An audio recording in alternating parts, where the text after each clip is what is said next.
दोस्तों, श्री कृष्ण जन्माष्टमी की बहुत बहुत शुभकामनाएं आपको व आपके परिवार को। आप हमेशा सुखी व समृद्धशाली रहें। राधे राधे। आज हम कृष्ण जन्माष्टमी की कथा हम और आप मिलकर सुनते हैं। दोस्तों, श्री कृष्ण जन्माष्टमी भाद्रपद कृष्ण पक्ष की अष्टमी को श्री जन्माष्टमी का त्यौहार मनाया जाता है। इसी तिथि को रात के 12 बजे मथुरा के राजा कंस की जेल में वासुदेव जी की पत्नी देवी देवकी जी के गर्भ से भगवान श्री कृष्ण का जन्म हुआ था। इसी तिथि को रोहिणी नक्षत्र का विशेष महत्व है। इस दिन देश के समस्त मंदिरों में झांकियां सजाई जाती हैं। भगवान कृष्ण का श्रृंगार करके झूला सजाया जाता है। स्त्री और पुरुष रात को 12 बजे तक व्रत रखते हैं और रात को 12 बजे शंख तथा घंटों की आवाज़ से श्री कृष्ण के जन्म की खबर चारों दिशाओं में गूंज उठती है। भगवान कृष्ण की आरती उतारी जाती है और प्रसाद वितरण किया जाता है। प्रसाद ग्रहण कर व्रत को खोला जाता है। दोस्तों, चलिए कथा सुनते हैं। कथा इस प्रकार है। द्वापर युग में पृथ्वी पर राक्षसों के अत्याचार बहुत बढ़ने लगे थे। पृथ्वी गाय का रूप धारण करके अपनी कथा सुनाने के लिए तथा अपने उद्धार के लिए ब्रह्मा जी के पास गई। ब्रह्मा जी सब देवताओं को साथ लेकर पृथ्वी को विष्णु जी के पास क्षीर सागर ले गए। उस समय भगवान विष्णु जी अनंत शैया पर शयन कर रहे थे। स्तुति करने पर भगवान विष्णु जी की निद्रा भंग हो गई। भगवान ने ब्रह्मा तथा सब देवताओं को देखकर उनके आने का कारण पूछा तो पृथ्वी बोली, भगवान, मैं पाप के बोझ से दबी जा रही हूँ, मेरा उद्धार कीजिए। यह सुनकर विष्णु जी बोले, मैं व्रज मंडल में वसुदेव देवकी के गर्भ से जन्म लूँगा। तुम सब देवतागण ब्रज भूमि में जाकर यादव वंश में अपना शरीर धारण करो। और इतना कहकर भगवान जी अंतर्ध्यान हो गए। इसके पश्चात देवता ब्रज मंडल में आकर यदुकुल में नंद, यशोदा तथा गोप गोपियाँ के रूप में पैदा हुए। द्वापर युग के अंत में मथुरा में उग्रसेन राजा राज्य किया करता था।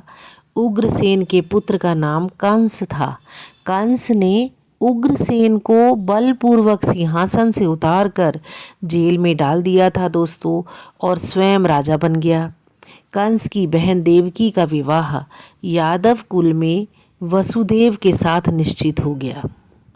तब कंस देवकी को विदा कराने के लिए रथ के साथ जा रहा था तो आकाशवाणी हुई कि हे कंस, जिस देवकी को तू बड़े प्रेम से विदा कर रहा है उसका 8वां पुत्र तेरा संहार करेगा।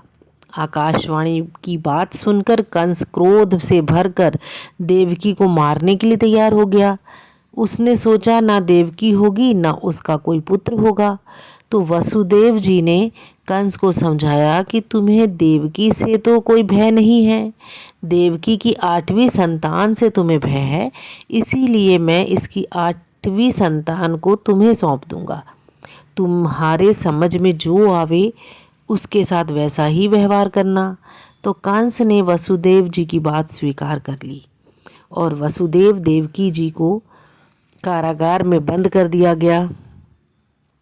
तत्काल नारद जी वहां आ पहुंचे और कंस से बोले कि यह कैसा पता चलेगा कि 8वां गर्भ कौन सा होगा, गिनती प्रथम से या अंतिम गर्भ से शुरू होगी, बताइए। तो कंस ने नारद जी के परामर्श पर देवकी के गर्भ से उत्पन्न होने वाले समस्त बालकों को मारने का निश्चय कर लिया। तो इस प्रकार एक एक करके कंस ने देवकी के 7 बालकों को निर्दयता पूर्वक मार डाला। और भाद्रपद के कृष्ण पक्ष की अष्टमी को रोहिणी नक्षत्र में श्री कृष्ण जी का जन्म हुआ। उनके जन्म लेते ही जेल की कोठरी में प्रकाश फैल गया। वसुदेव देवकी के सामने शंख चक्र गदा एवं पद्मधारी चतुर्भुज भगवान ने अपना रूप प्रकट कर कहा, अब मैं बालक का रूप धारण करता हूँ, तुम मुझे तत्काल गोकुल के नंद के यहाँ पहुँचा दो और अभी अभी जन्मी कन्या को लाकर कंस को सौंप दो। तत्काल वसुदेव जी की हथकड़ियाँ खुल गई, दरवाजे अपने आप खुल गए, पहरेदार सो गए। वसुदेव कृष्ण को सूप में रखकर गोकुल की ओर चल दिए। रास्ते में यमुना श्री कृष्ण जी के चरणों को स्पर्श करने के लिए बढ़ने लगी। भगवान ने अपने पैर नीचे लटका दिए। चरण छू लेने के बाद यमुना घट गई। वसुदेव यमुना पार कर गोकुल में नंद के यहाँ गए। बालक कृष्ण को यशोदा जी के बगल में सुलाकर कन्या को लेकर वापस कंस के कारागार में आ गए। जेल के दरवाजे पूर्ववत बंद हो गए। वसुदेव जी के हाथों में हथकड़ियाँ अपने आप पड़ गईं। पहरेदार जाग गए।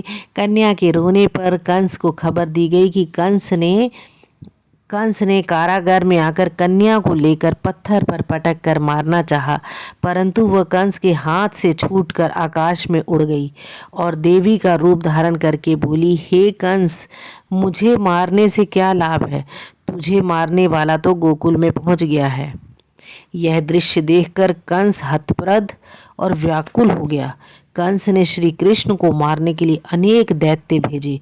श्री कृष्ण ने अपनी अलौकिक माया से सारे दैत्यों को मार डाला। बड़े होने पर कंस को मारकर उग्रसेन को राजगद्दी पर बैठाया। तभी से श्री कृष्ण की जन्मतिथि को सारे देश में बड़े हर्षोल्लास से जन्माष्टमी का यह पर्व मनाया जाता है। हाँ दोस्तों, अगर मेरा चैनल पहली बार देख रहे हो तो इसे सब्सक्राइब करना ना भूलना और इसे लाइक करना और अपने दोस्तों में भी शेयर करना। मैं बहुत अच्छी अच्छी जानकारी लेकर आपके पास सदैव आती रहूँगी। आपका जीवन सुखी और समृद्धशाली रहे। जय श्री कृष्ण। राधे राधे।